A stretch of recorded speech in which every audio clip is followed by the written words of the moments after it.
ایک نوجوان کا کردار بڑا عجیب تھا. میلاد کا دن تھا 12 ربیع الاول. شاید میں نے یہاں دہرایا ہو یہ بات. میں ٹرین سے اتر رہا تھا, ایک نوجوان مجھ سے کہنے لگا, حضرت میں چاہتا ہوں کہ آج حضور کی بارگاہ میں کوئی اچھا تحفہ پیش کروں. ساتھ جھنڈے, کمکمے, مٹھائیاں سب لگا کر کے تو تحفے پیش کرتے. اس نے کہا میں کچھ ایسا کرنا چاہتا ہوں حضور پاک صلی اللہ تعالیٰ علیہ وسلم کو خوشی ہو. میں اتر رہا تھا, اچانک ذہن میں یہ بات آئی. کہا اللہ کے نبی کے اخلاق یہ تھے کہ وہ بوڑھوں کی مدد کرتے, ان کا بوجھ اٹھاتے تھے. مکہ میں حضور مشہور تھے اس بات پر. ہم اتر رہے ہیں, دیکھو ٹرین سے کوئی بوڑھا اتر رہا, اس کا سامان اٹھا کر پہنچا دو, سنت ہے یہ بھی.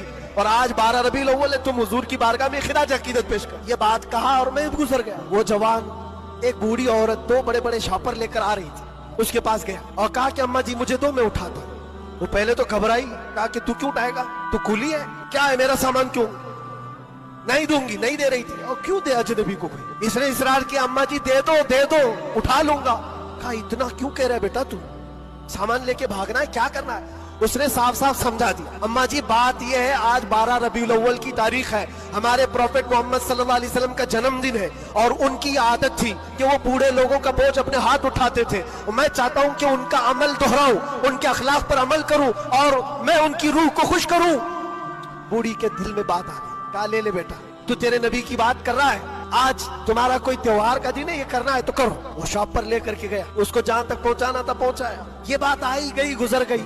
ہم بھی تو سوچتے ہیں کہ چھوٹی سی بات. 6 مہینے گزر گئے کے بعد, 6-7 مہینے کے بعد اس نوجوان نے مجھ سے کہا کہ حضرت وہ بوڑھی عورت جس کا میں سامان اٹھایا, وہ ابھی رابطے میں, کانٹیکٹ میں ہے, ابھی آئی اور کہہ رہی ہے کہ بیٹا 6 مہینے گزر گئے, اب تک میں تیرے نبی کا بایو ڈاٹا ہی پڑھ رہی ہوں, اب تک میں ان کے اخلاق ہی پڑھ رہی ہوں. کہا کیوں؟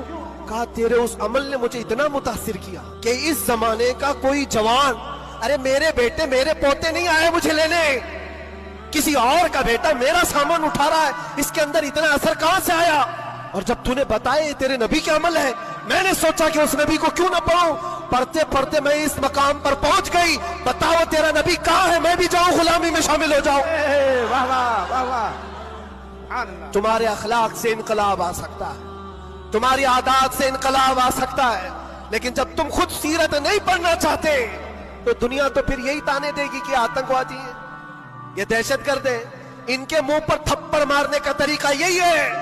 ہم تمہاری سرٹیفکیٹ کے محتاج نہیں ہیں, ہم تمہارے بولے جانے سے کچھ بھی پرواہ نہیں کرتے, تمہیں اپنے نبی کے اخلاق کر کے دکھانا ہے.